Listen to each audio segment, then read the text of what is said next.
Marcus Wellington had built his fortune in commercial real estate, transforming empty lots into thriving business centers across 3 states. At 58, he'd learned that success often meant sacrifice. Long hours at the office, endless business dinners, weekends reviewing contracts instead of spending time with his family. His wife, Caroline, had always been patient.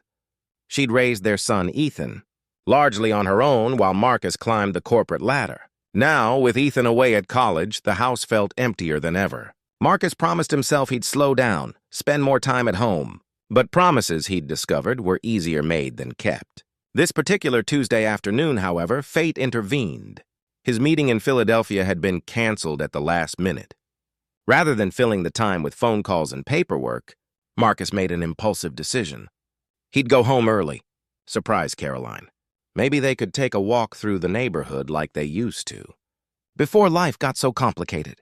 The drive home took 40 minutes. Marcus felt a lightness in his chest he hadn't experienced in years. He imagined Caroline's delighted expression when he walked through the door at 3 in the afternoon. Instead of his usual 8 in the evening, he pulled into the circular driveway, noting Caroline's car parked in its usual spot. The autumn sun cast warm golden light across their colonial-style home. Maple trees dropped orange and red leaves onto the manicured lawn. Marcus pushed open the front door, calling out cheerfully, "Caroline, I'm home early." What he heard next stopped him in his tracks. Children's laughter. Not just one child, but what sounded like several. And they were in his living room. He walked slowly toward the sound, his mind racing through possibilities. Had Caroline mentioned something about hosting a neighbor's children? He couldn't remember. As Marcus rounded the corner, he froze completely. There, in the center of his living room, was his wife. But this wasn't the Caroline he'd left that morning. Dressed in her usual elegant slacks and cashmere sweater, Caroline wore an orange and white athletic outfit that looked remarkably like a cheerleader's uniform. Her hair was pulled back with a matching headband. And on her back, literally riding piggyback, were 3 identical blonde toddlers, all wearing bright red shirts and jeans. The boys couldn't have been more than 3 years old, and they were squealing with delight as Caroline bounced gently.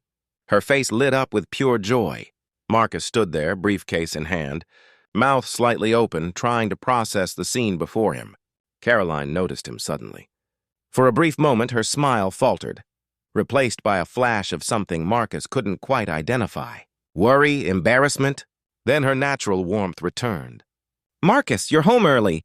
She carefully lowered herself onto the couch, helping the 3 boys slide off her back.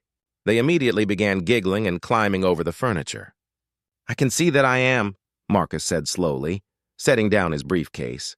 "Caroline, would you mind explaining what's happening here?"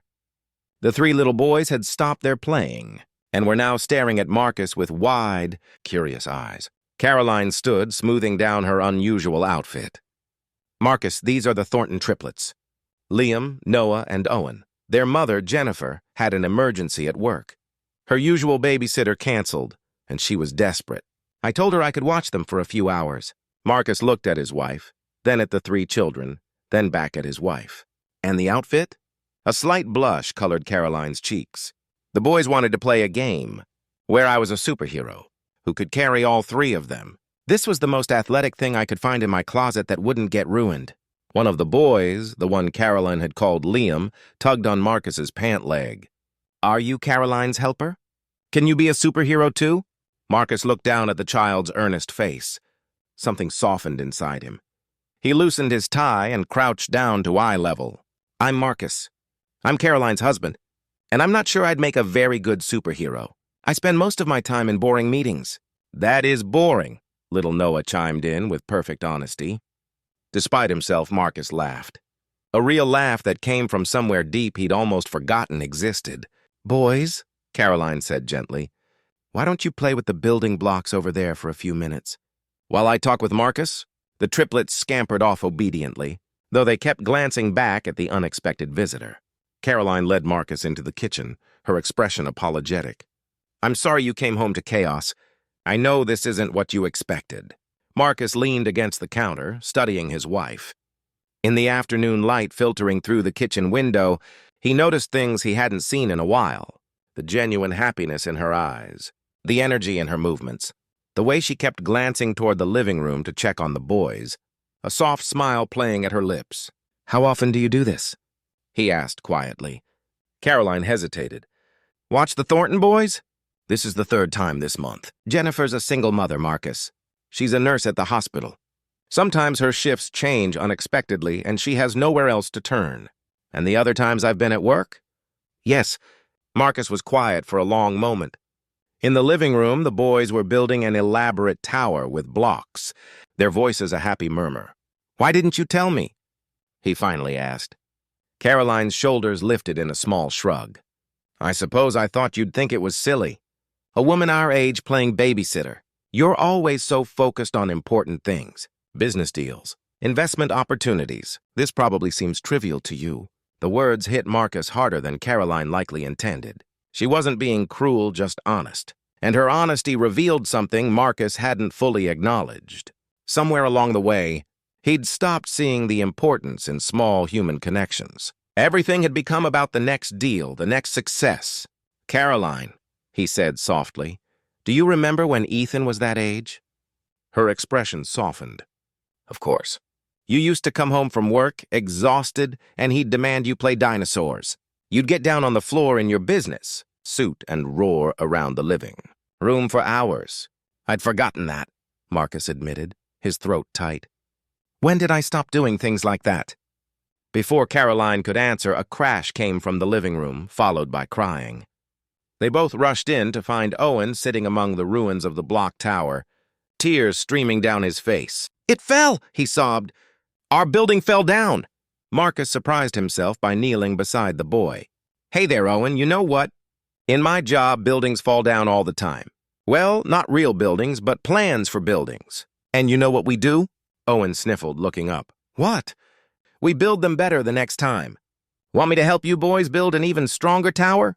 For the next hour, Marcus Wellington, CEO of Wellington Properties, sat on his living room floor building block towers with 3 toddlers.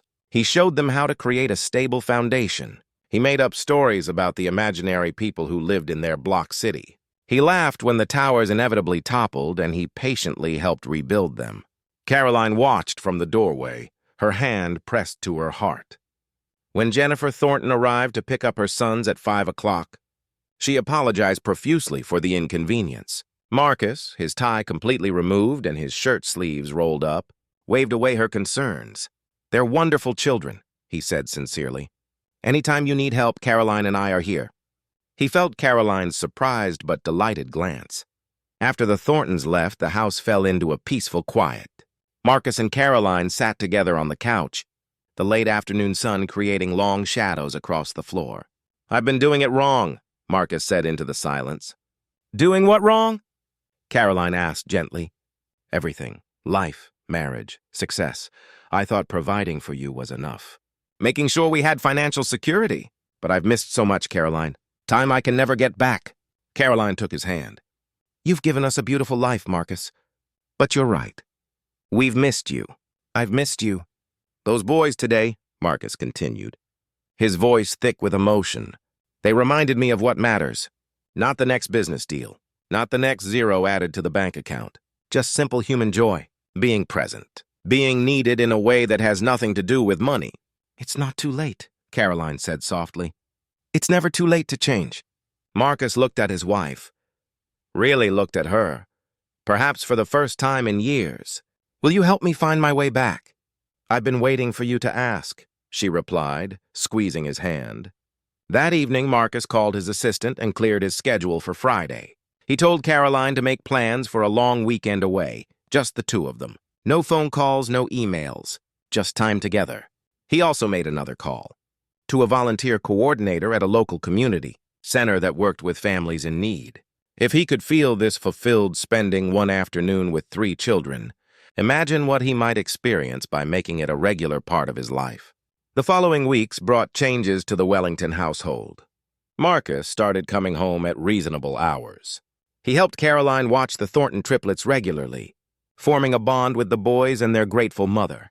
He and Caroline began volunteering together on weekends, reading to children at the community center, helping organize donation drives, being present in their community in ways they'd never been before. Ethan noticed the difference immediately when he came home for Thanksgiving break. "Dad, you seem different," he said one evening. "Happier." Marcus smiled at his son. "I am happier. I finally figured out what I'd been missing." "What's that?" "The moments between the milestones. The small connections that make life rich. Your mother was living that truth all along. I'm just glad I finally came home early enough to see it." Years later, Marcus would look back on that Tuesday afternoon as a turning point. The day he walked into his living room and couldn't believe his eyes. Not because anything was wrong, but because everything was suddenly, unexpectedly right. He'd spent decades building structures of steel and glass. But the strongest foundation he ever created was rebuilt in a single afternoon. Sitting on his living room floor, stacking wooden blocks with 3 giggling toddlers while his wife watched, dressed as an unlikely superhero. Sometimes Marcus learned, the most important business we have in life is the business of being human, of showing up, of being present for the small moments that, in the end, turn out to be the biggest moments of all. And it all started the day he came home early.